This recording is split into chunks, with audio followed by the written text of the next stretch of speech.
गांव का इमाम मस्जिद पूरे गांव को चूना लगा गया। उसने 40 से 50 लोगों से उधार पैसे लिए और मस्जिद छोड़ के फरार हो गया। ये वाकया पेश आता है ओकाडा का एक गांव है, वहां पे एक इमाम मस्जिद जिसको किसी वजह से हटाया गया और उसकी जगह नए इमाम मस्जिद को तैनात किया गया।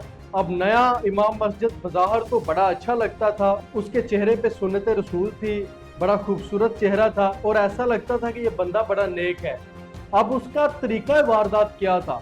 वो लोगों को अपने पास बुलाता, बैठता, उनसे गपशप करता, नमाज के बाद मस्जिद के अंदर ही बैठ जाते और उसके बाद उसने अपनी राम कहानी सुनाना शुरू कर दी, जो कि उसका एक पूरा तरीकाकार था कि मेरी बेटी बीमार है, मेरा फलां मसला है, अभी पहला महीना है, मुझे सैलरी नहीं मिली, अगर मुझे सैलरी मिलेगी तो मैं आपको पैसे वापस कर दूंगा।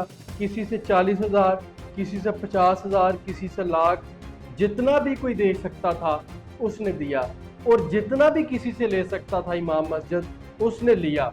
और उसके बाद अचानक से इमाम मस्जिद साहब जो है वो फरार हो जाते हैं। उधर इमाम मस्जिद के इंतज़ार में नमाजी बैठे होते हैं कि मस्जिद का इमाम आएगा और इमामत करवाएगा, टाइम पूरा हो जाता है लेकिन इमाम साहब नहीं आते।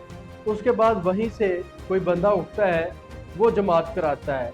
अगली नमाज भी इसी तरह से गुजर जाती है। इंतज़ामिया को तशवीश लाहक होती है कि आखिर ये मसला है क्या, इमाम मस्जिद किधर चला गया। उसको फ़ोन किया जाता है, उसका फ़ोन भी बंद होता है और उसके बाद उनको पता चल जाता है कि ये बंदा इमाम मस्जिद के नाम पे एक बहुत बड़ा फ्रॉडिया था।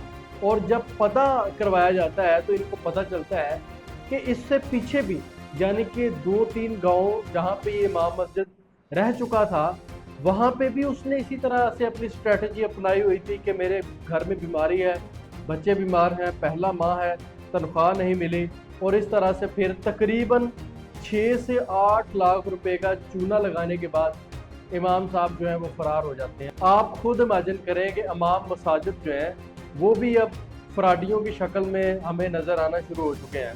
आम तौर पे हम बड़ा अच्छा समझते हैं, इमाम मस्जिद वाकई एक बड़ा अच्छा और सुलझा हुआ तबका है, लेकिन इस बंदे ने ये सोचा कि क्यों ना इसका भेस बदला जाए और उसके बाद लोगों के जज्बात से खेल के उनकी जमा पूंजी लूटी जाए।